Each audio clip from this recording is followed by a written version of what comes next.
Comment में हमारे पास कुछ क्वेश्चंस आए हैं, तो उनको डिस्कस करते हैं आप लोगों के सामने वन बाय वन।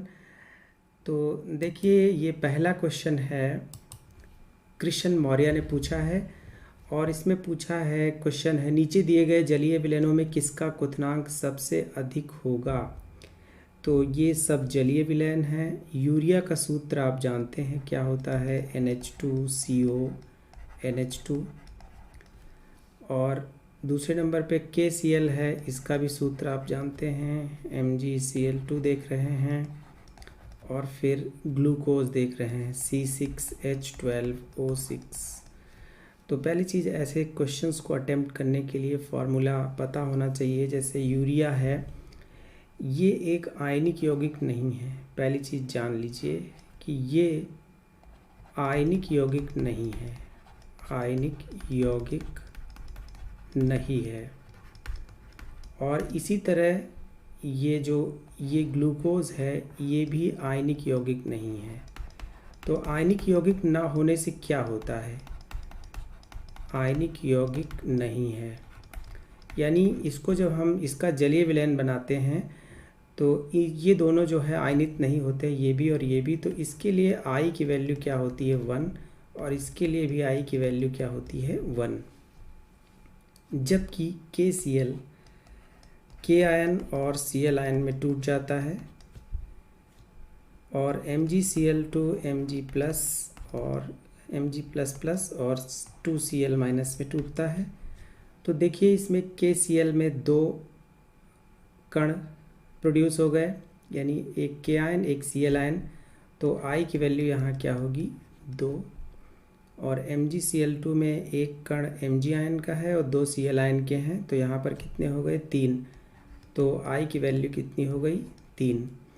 हाँ, मैं फिर से थोड़ा सा क्लियरली बता दूं कि जैसे MgCl2 Mg प्लस प्लस और Cl आयन में टूटता है, तो MgCl2 यहाँ पर देखिए 1 मोल है ये, यानी 1 है ये, और यहाँ पर 2 है।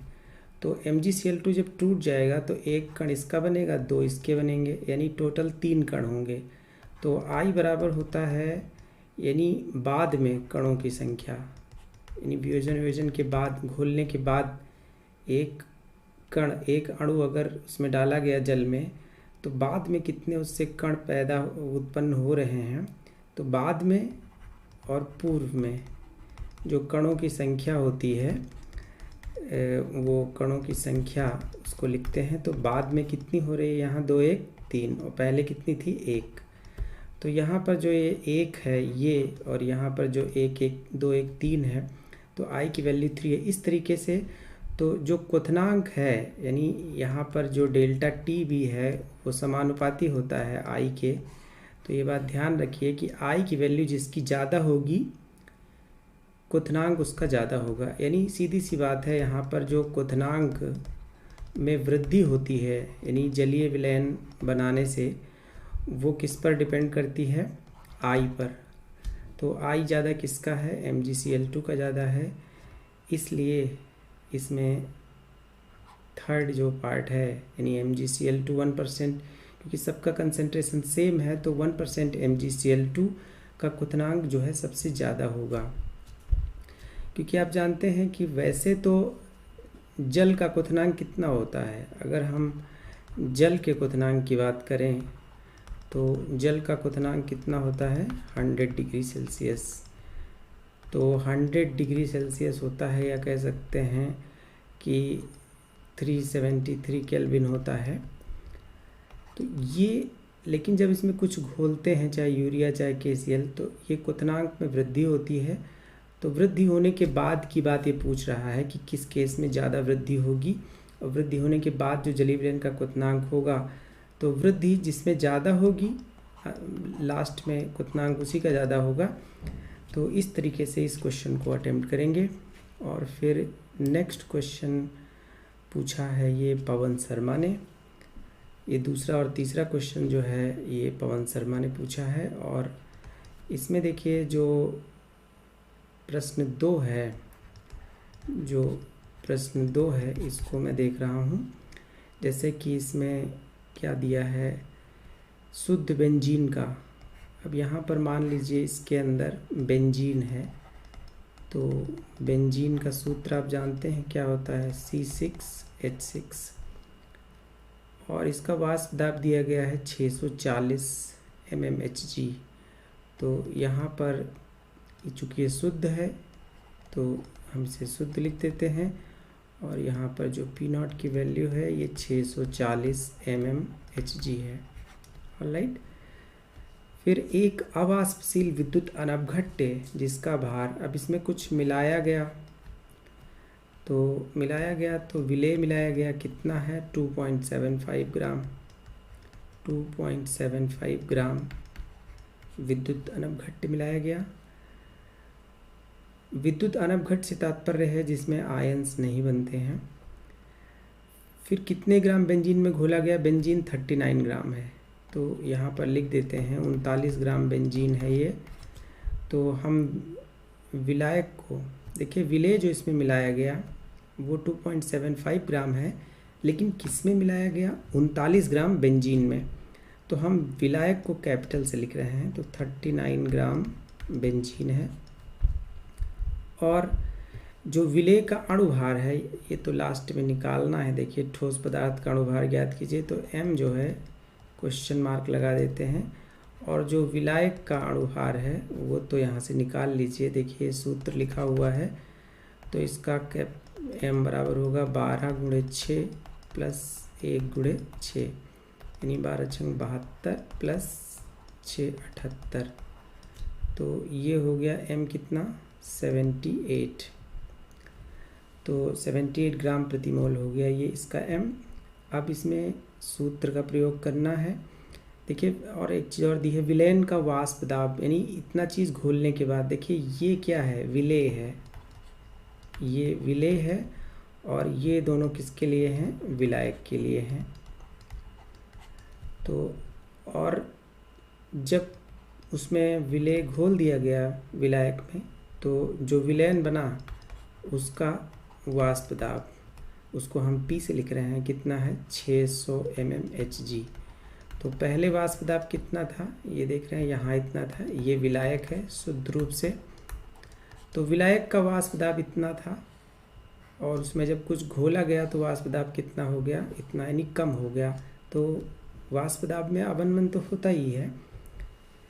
तो यहाँ पर हम सूत्र लगाएंगे, तो यहाँ पर कौन से सूत्र का प्रयोग करेंगे, देखिए P0 minus P upon P0 is equal to N upon capital N। ये जो है राउल्ट के नियम से सूत्र है, और तनु विलयनों के लिए ये जो राउल्ट के नियम का सूत्र है यही है।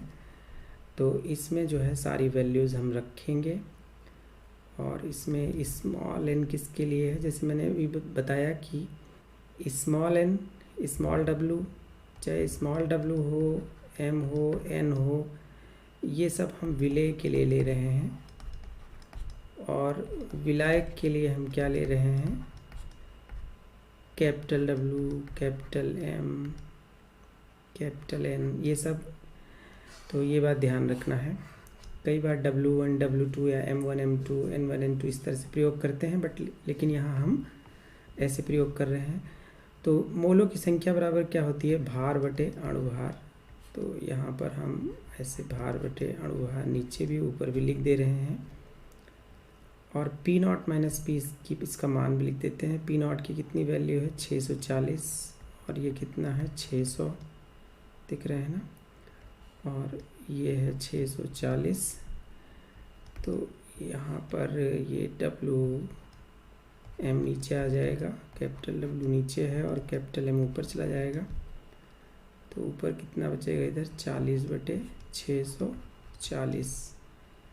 अब इसमें स्मॉल w कितना दिया था 2.75 ग्राम, और कैपिटल M ये विलायक के लिए है, विलायक का अणुभार कितना था 78, देख रहे हैं ना ये, और M जो है ये निकालना है हमें, तो इसको एज इट इज़ लिखा रहने देंगे। और विलायक का जो भार है, विलायक कितना यूज़ किया गया था 39 ग्राम, तो यहाँ 39 लिख देंगे।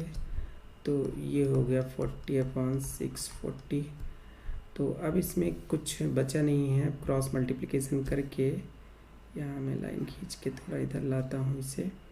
अगर इसे क्रॉस मल्टीप्लाई किया जाए तो कितना हो जाएगा, यानी 40 गुणे m गुणे 39 बराबर कितना हो जाएगा, 640 गुणे 2.75 इंटू 78, और m बराबर कितना हो जाएगा, 640 गुणे 2.75 इंटू 78 डिवाइडेड बाई 40 इंटू 39।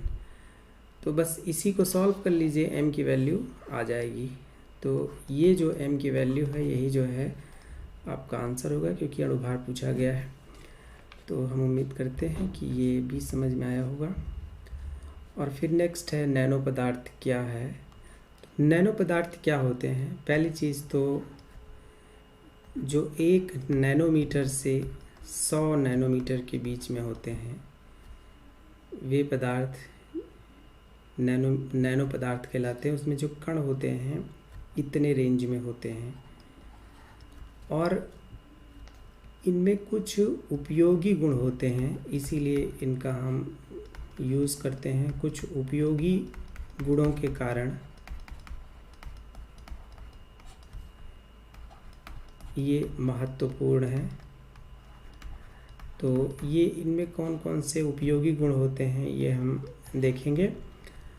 और पहली चीज़ से नैनो, जैसे कोई पदार्थ है, मान लिया सामान्य रूप से अगर हम चलो चांदी की बात करें, सिल्वर की, तो सिल्वर क्या है, धातु है, ये एक ठोस पदार्थ है, एक नैनो पदार्थ नहीं है। लेकिन इसी को जब हम नैनो सिल्वर में बदल देते हैं, इसी को हम जब Ag को इससे इसके कणों को जो है नैनो रेंज में चेंज कर देते हैं, यानी 1 नैनोमीटर से 100 नैनोमीटर से तात्पर्य यहाँ उसके व्यास से है कि ये जो इसका व्यास है ये 1 नैनोमीटर से 100 नैनोमीटर के बीच होता है।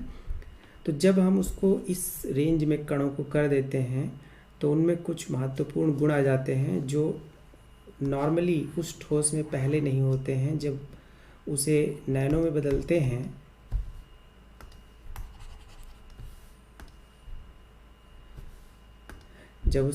बदलते हैं नैनो सिल्वर, जब उसे नैनो में बदलते हैं तभी उनमें ये गुण आते हैं। तो ये जो उपयोगी गुण है इसका कारण है अधिक पृष्ठ का क्षेत्रफल बटे आयतन, यानी ये जो अनुपात है, ये जो अधिक पृष्ठ का क्षेत्रफल, क्योंकि जब पदार्थ को हम छोटा करते जाते हैं, यानी और छोटा, अधिक छोटा, यानी उसको तोड़ के उसके कणों को छोटा करते जाते हैं और इस तरह से हम उसे नैनो रेंज में ले जाते हैं। तो जब इस तरह ले जाते हैं तो उसका जो क्षेत्रफल है, यानी सरफेस एरिया है, सरफेस एरिया ये क्या होता है, बढ़ता है, पृष्ठ का क्षेत्रफल बढ़ता है और आयतन भी बढ़ता है, लेकिन उस अनुपात में नहीं बढ़ता है। तो इसलिए जो अनुपात है ये पृष्ठ का क्षेत्रफल बटे आयतन, ये अल्टीमेटली बढ़ जाता है, इसलिए उनमें कुछ विशेष गुण आ जाते हैं। तो इनका जो उपयोग है, ये उपयोग जैसे कैटलिस्ट के रूप में, उत्प्रेरक के रूप में, आप जानते हैं उत्प्रेरक कैसे कार्य करता है। पृष्ठ का क्षेत्रफल जो है उसका उत्प्रेरक अधिक होता है तो अधिक काम करता है, तो बहुत थोड़ी मात्रा में नैनो मटेरियल को लेके हम एज ए कैटलिस्ट उसको यूज़ कर लेते हैं और बहुत अच्छा वर्क करता है। तो कम मात्रा में यूज होता है, तो ऐसे उत्प्रेरक हम उसको यूज़ कर सकते हैं और उसको हम जो है ड्रग डिलीवरी के लिए इस्तेमाल करते हैं। ड्रग डिलीवरी के लिए, तो ड्रग डिलीवरी से मतलब होता है कि जो नैनो मेडिसिन होती हैं, नैनो मेडिसिन, जैसे आपने फुलरीन का नाम सुना है कि फुलरीन जो है एक जो है कार्बन का एक नैनो मटेरियल है, तो उसमें जो है बकीबॉल भी कहते हैं।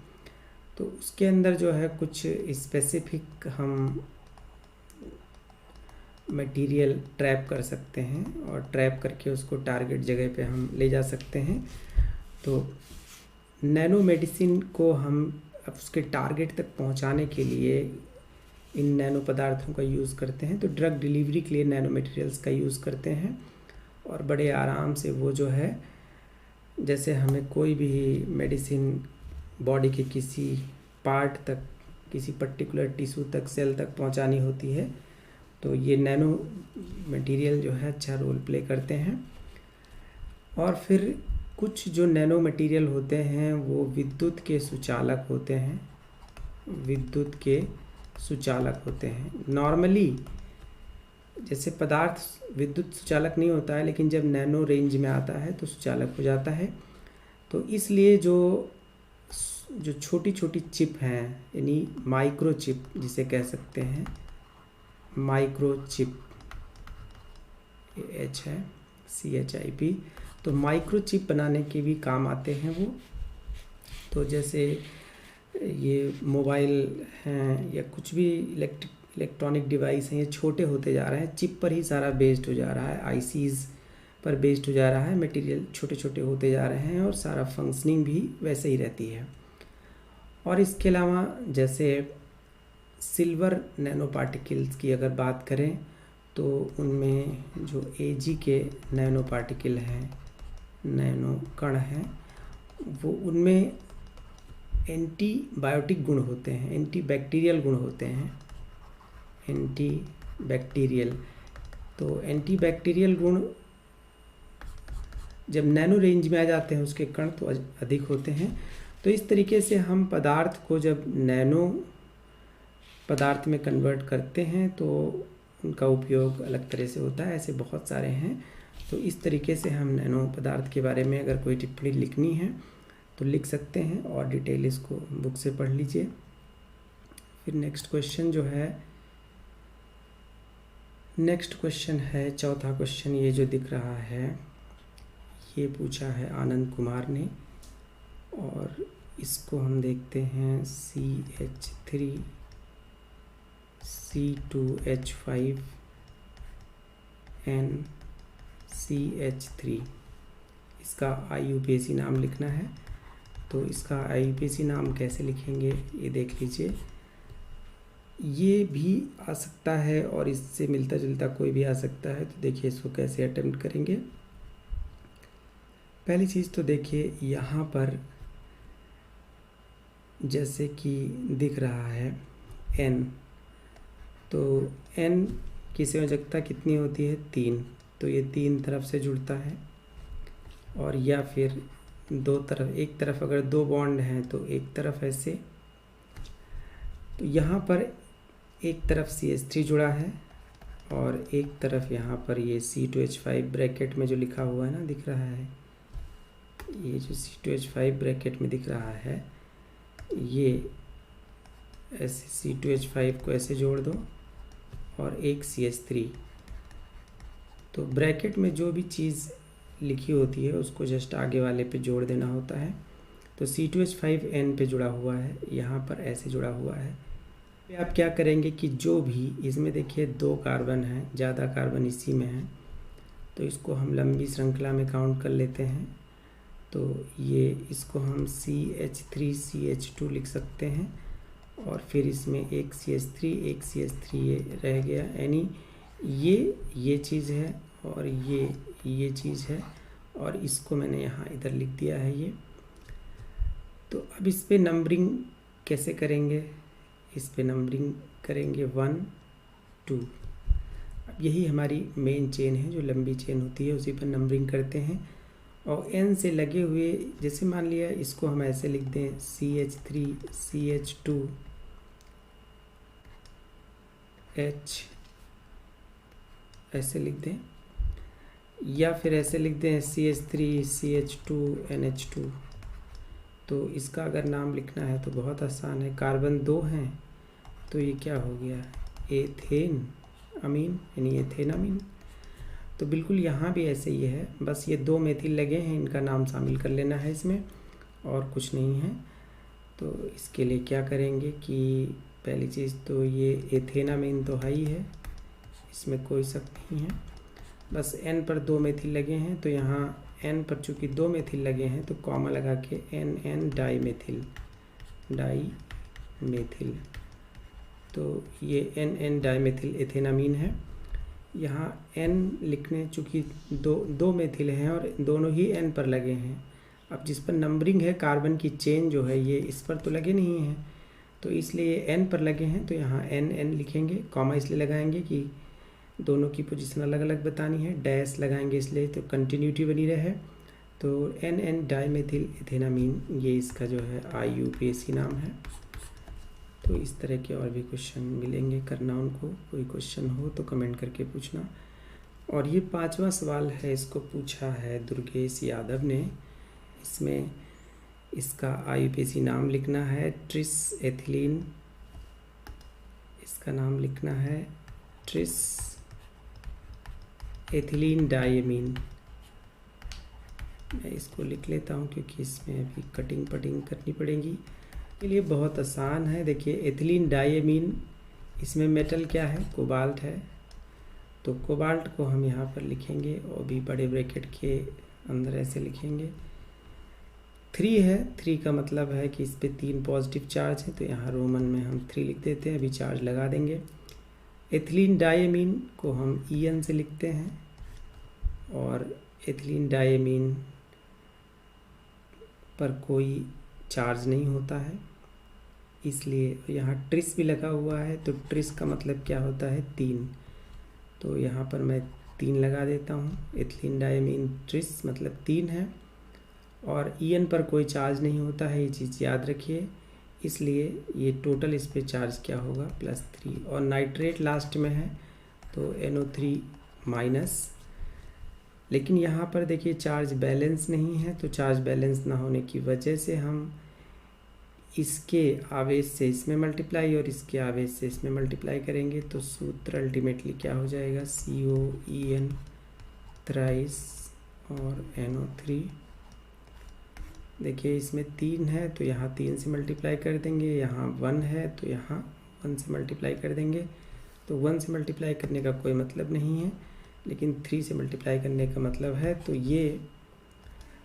ये जो है इसका सूत्र है। EN जो होता है इसको जान लीजिए कि EN जैसे ये CH2 double bond CH2 ethylene होता है, एथिलीन में अगर एक बॉन्ड हम हटा दें, तो एक बॉन्ड हटा के दिखाते हैं, ये हटा दिया मैंने और इस पे हमने NH2 लगा दिया, तो ये हो गया एथिलीन डायमीन। अब दोनों नाइट्रोजन पे एक एक लोन पेयर है, तो यहीं से ये बॉन्ड बना सकता है, तो इसलिए ये द्विदंतुक है, बाइडेंटेट है, तो इसकी दंतुकता 2 है। ये एथिलीन डायमीन का सूत्र है, इस पर कहीं कोई चार्ज नहीं है, तो यहाँ पे देखिए EN 3 है और एक EN 2 बॉन्ड बना सकता है, मतलब यहाँ 6 बॉन्ड कुल बन सकते हैं। तो ये एक कोऑर्डिनेशन नंबर 6 वाला कंपाउंड है, यानी इसका कोऑर्डिनेशन नंबर कितना है 6, समन्वय संख्या 6 है, ये अष्टफलकीय होगा। तो ये इसका जो है सूत्र है। फिर नेक्स्ट है डाइक्लोरोटेट्राकोक्रोमियम 3 नाइट्रेट, तो सेकेंड वाला है। अब इसमें बड़ा ब्रैकेट लगाते हैं, फिर क्रोमियम 3, देखिए इसमें नाम क्या लिखा है क्रोमियम 3, तो क्रोमियम 3 है डाइक्लोरो टेट्रा एक्वा, तो डाइक्लोरो टेट्रा एक्वा, तो डाइक्लोरो हो गया और टेट्रा एक्वा हो गया, और क्रोमियम 3 है, ठीक है। और लास्ट में क्या है नाइट्रेट है, तो लास्ट में नाइट्रेट है, तो लास्ट में नाइट्रेट लिख लीजिए। और इस पर एक माइनस चार्ज होता है, लेकिन इस पर चार्ज कैलकुलेट करना पड़ेगा। देखिए Cl पर कितना चार्ज होता है, 1 होता है, 2 Cl हैं, तो टोटल माइनस कितने हो गए 2, यानी टोटल -2 हो गए। H2O पर कोई चार्ज होता नहीं है, Cr पर 3 प्लस चार्ज है। देखिए यहाँ पे जो 3 रोमन में लिखा है ये यही चीज़ है। तो कुल मिलाकर इसके जो 2 प्लस चार्ज हैं 2 माइनस से निरस्त हो गए, 1 प्लस बचा, तो वो प्लस यहाँ पर लिखना पड़ेगा। तो प्लस माइनस चूँकि बराबर हैं इसलिए इसका सूत्र जो है आप क्या लिख देंगे, CrCl2H2O4NO3। तो ये जो है इसका सूत्र हो गया। तो हम उम्मीद करते हैं कि ये आंसर समझ में आए होंगे। अगर कोई आपके पास क्वेश्चन है तो हमें कमेंट करके बताइए।